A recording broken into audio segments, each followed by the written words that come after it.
Let's take a look at this really sweet Porsche. Let's get started.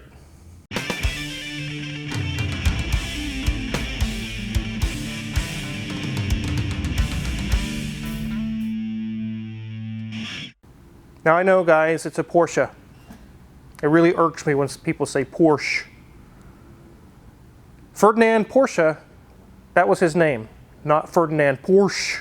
This is a 1985 Porsche 928, and it is in immaculate condition. It is very nice. I've mentioned to you guys many times in the past, I have a group of customers that are some of my favorite customers. This guy's definitely in that group. That's why we're working on his older car. We've worked on this in the past, and he got with me, he said, Car Wizard, I really hope you're not going to throw my 928 under the bus. And I said, no, we're definitely not going to. One of the reasons because he's one of my favorite customers, and also because this thing is clean. It is very nice. Before we take a look at this thing, a little bit of information on it. There was a time in Porsche's history where the executive top level people had made a decision. We're going to axe the 911 completely, because that's the past. We need to move forward into the future. And the future was a front engine 928. Can you believe that, guys? They were actually going to take the 911 and put it in the dumpster. They're like, we're done. We're not even doing this anymore. We're so glad that that didn't actually happen. You can go to a Porsche dealership today and buy a brand new 911. It's probably going to be 200 or 300 grand for a really nice equipped one. They are expensive. And that's definitely the case here. Back in 1985, this thing was around 50 grand new.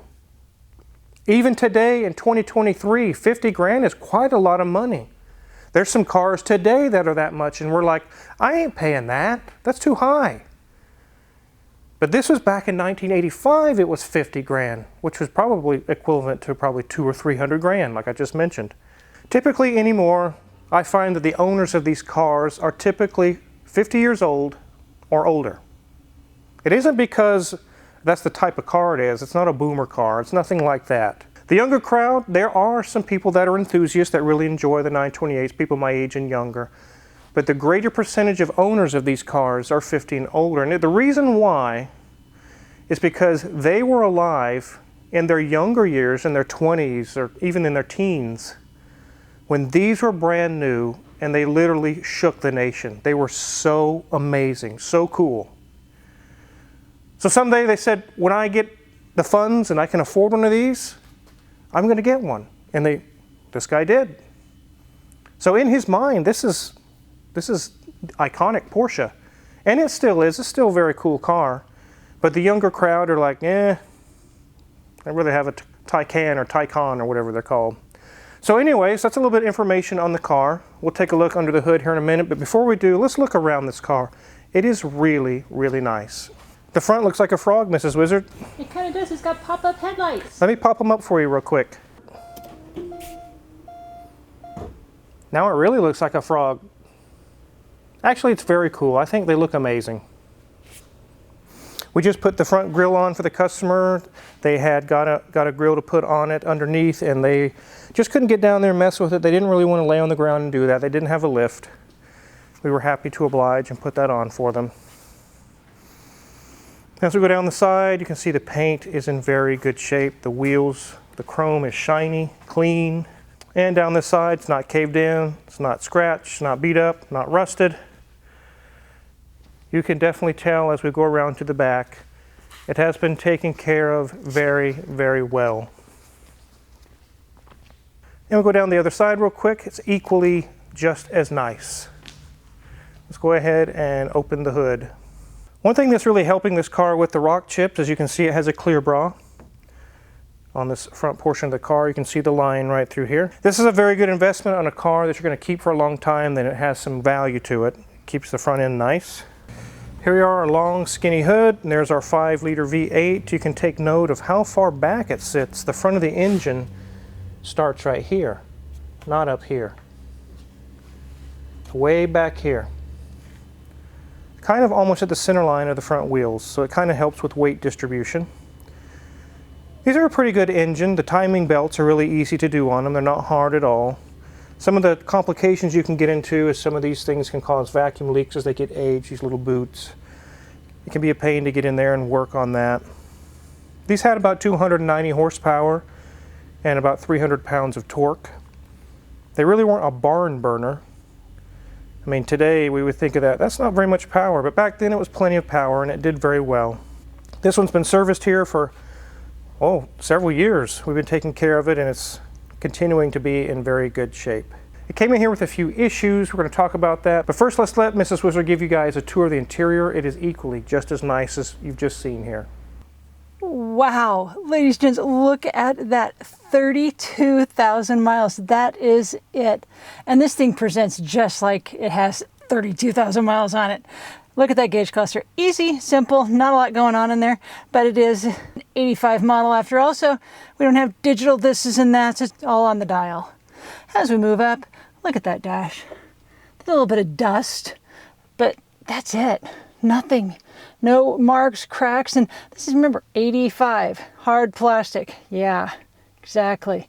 As we move down, turn our brightness up on our light a little, there we go. As we move down, you can see we have a nice glove box area. As we go to our HVAC system, you'll see those are sliders. Yes, sliders and a knob. No clicky little buttons, nothing fancy going on there. Again, this is 1985. The radio is not. They have upgraded that, and I don't fault them on that. The stereo, the car originally probably did not sound as good as that Kenwood would be. The clock is actually working. That is the correct time. And if we slide our little slot up there, we can see it has a nice ashtray with the cigarette lighter still intact. Obviously, never used, but it is all there. There's the fun stuff. Yes, it is a 5-speed stick. This thing would be so much fun to drive. Unfortunately, it's our customers and we don't get to. I'm so sad. As we move down just a little bit from the gear selector, you'll see that we do have the controls for the window, windshield wipers, things like that. Because again, there's not a whole lot going up on that dash. And we do have the ever so tiniest, it's all it can hold are masks. That's the tiniest little console I think I've ever seen. But it's there and it's functional. These seats, they are a lovely leather camel and they are quite comfortable and have a very nice bolster on the side. I do like how it is sectioned off, but you can tell there is no rips, no tears, nothing going on. As we slide to that door card, there's more leather there, and there is plastic, but this plastic is maintaining quite well and doesn't have any tears or cracks or anything like that. As we go to the back seat, well, the customer has this in cargo mode apparently. Since it is a hatchback, you can actually lay those seats down and extend that back space quite significantly. And since he brought that grill piece, it made sense that he is in cargo mode, not in seat mode. So as we end up at our steering wheel, ladies and gents, yes, it says Porsche. There it is. Really big, and as big as that is, there is no airbag underneath that. It is just really large space. I guess if you're in the way, you can definitely slam on the horn if necessary. But again, no controls, no radio controls, no talking on the phone controls, nothing like that. The only controls you have there are on the side for like the lights. That's about it. So I guess you really want to see what's underneath, but let me tell you, this seat is comfortable enough. I think I might just stay in here and take a nap while the wizard goes underneath. Let's get this up in the air.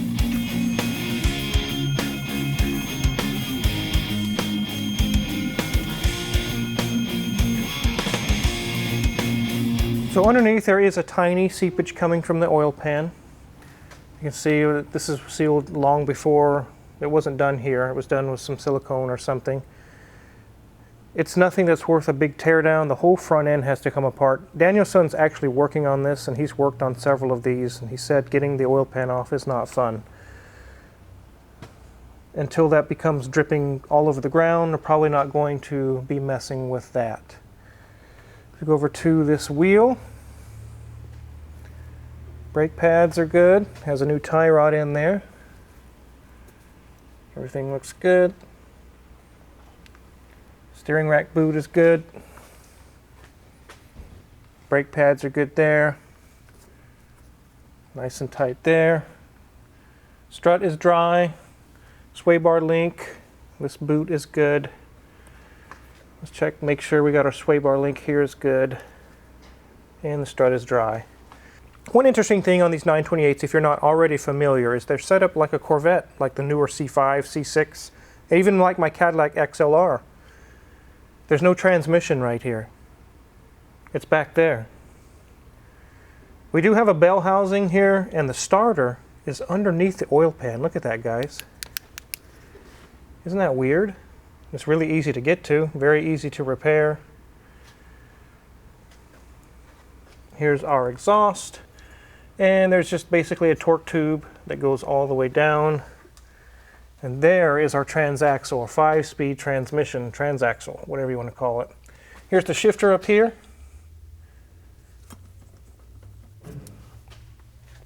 Everything looks good, it's not leaking. We'll check the wheels here. Brakes are good there. CV boot is good. That boot is good. Sway bar link is good. Nothing loose.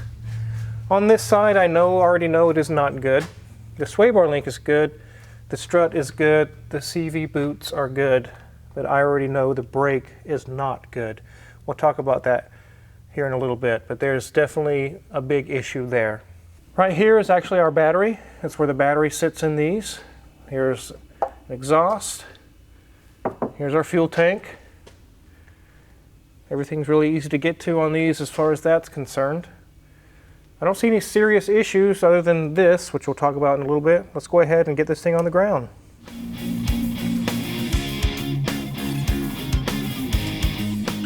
So we didn't go all the way down. I went ahead and stopped the lift because I want to show you guys what's going on with this brake. There's two major issues. There's a few other small issues, an oil change and other things they want done, but the two major issues is he's noticing this brake is locking up or smoking, doing weird things, and also the rear hatch had some issues. He would use the electronic release and it wouldn't work properly. Let's go ahead and take this wheel off and take a peek. We already know what's wrong with it, but I want to show you guys how bad this got. So right off the bat, you can see a very light blue discoloration in the rotor. That is from getting super hot, like glowing red hot. You can see a light pink ring right here. That tells me this rotor has probably gotten 1,000 degrees or more, who knows, extremely hot, which means that rotor is now trash. The caliper here also is ruined. It got so hot that it cooked the seals and everything inside of it. The pads are basically like ash, like ashes from a wood fire or something. They're that bad. Very likely the brake hose here wouldn't allow fluid back to the reservoir, which is right here. But regardless, it will need a new rotor, a new caliper, and we're going to do both hoses. You can see it is really, really bad. It got so hot, guys, it melted the center cap into a little blob, and the blob is gone. Let's take a look at the front wheel and what it looks like. You can see the little center cap, it's plastic. Nice chrome with the Porsche emblem. And you can see on this wheel, it's actually like a chalky residue left over. It literally melted the plastic clear off. It's gone. I can get a good used one of those little center caps, like 50 or 100 bucks. It depends on where you get them. Probably going to be more towards 100 bucks because they're rare. We do not want to get a reproduction. We want a good used clean one that's authentic. We've already got a caliper and brake hoses and all that stuff on order, a rotor. So when those come in, we'll get the rear brake serviced. We'll take care of this issue, and that will be solved. Let's go ahead and lower this thing back down, and I'll show you what we found on the hatch.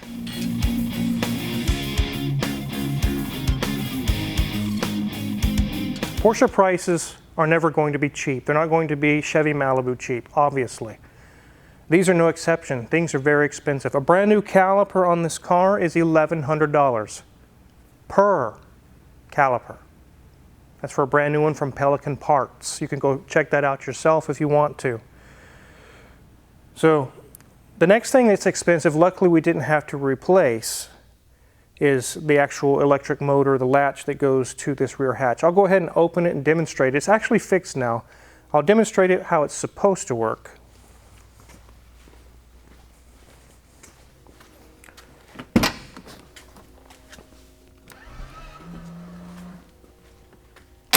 That's it. You heard it spin a little bit and then it stopped. You pull the little plunger, which is right here. I'll pull it one more time. And it came to a stop. It would just keep spinning as long as you hold the plunger up. It would just spin from here to eternity until the battery went dead.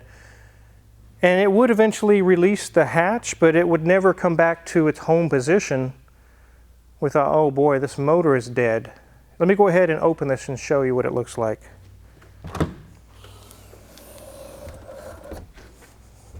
I'll undo this little panel. Look guys, original tools. They're a little bit rusty from age. Are those Hazit? No, I don't know what brand that is. Happy Wee? Anyways, here's our motor right here. And what we found was that the connection on here, there's 3 wires, a ground and 2 powers. One power spins the motor, the second power runs the park circuit to actually park the motor when it's done spinning. We had a bad connection here and also at the fuse panel underneath the passenger floor. Once we found the corrosion on the fuse, we cleaned it up, we put a new fuse in, we also cleaned the connections here, and the motor started working again. That little motor you just saw, depending on where you buy it, is anywhere from $500 to $750 for a little black box. Where else are you going to get one? Some of the things on these cars can be very, very expensive. Another issue that this hatch had is it would close and it wouldn't unlatch, or it would do really funky things. And what was wrong was this.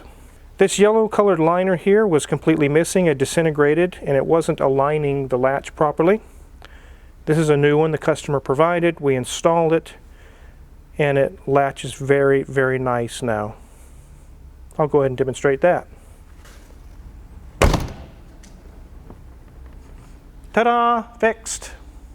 So we've gotten down to what is the cause of the 2 major complaints this customer had. We've got the okay on the repairs. We're just waiting on some of the things to arrive, and we will take care of all the issues on this Porsche. So this will very likely be the last 928 that I ever work on. Most of these are in really sad shape by now. This one, as you have just seen, is in really, really good shape. One of the reasons why I get customers like this, that they trust us to work on these basically time capsules, is because I don't try to rob them. When a price costs a certain amount to do something, that's what I'm going to charge. I don't undercut myself, and I also don't overcharge on the customer. Just like the motor that was back there. If you would have taken this to a dealership, if they would even work on this, I don't think that they would. The young guys in the shop today would see, I don't even know anything about that, and I don't want to. They would probably say it needs a new motor. And the customer would be like, have you dived in to see what caused? No, just needs a new motor. $1,000. It didn't need a new motor. It needed diagnosed and found out what's wrong. And that's what we did. And we didn't have to spend nearly $1,000 for a motor. It still works fine. It just had a little bit of corrosion is all it was. The customer's very lucky with the rear brake. As soon as this started literally smoking, he pretty much stopped, parked it, and had it towed up here. He's very lucky he didn't crash or something bad happened, which would have been very, very disastrous for this really nice car. But luckily, nothing like that happened. He was able to get it towed up here. We're going to get it solved and continue to keep this thing in really, really nice operational condition. These things right now on Bring a Trailer, 30 to 50 grand or more for a really nice one like this. So they're worth as much now as they were back in 1985.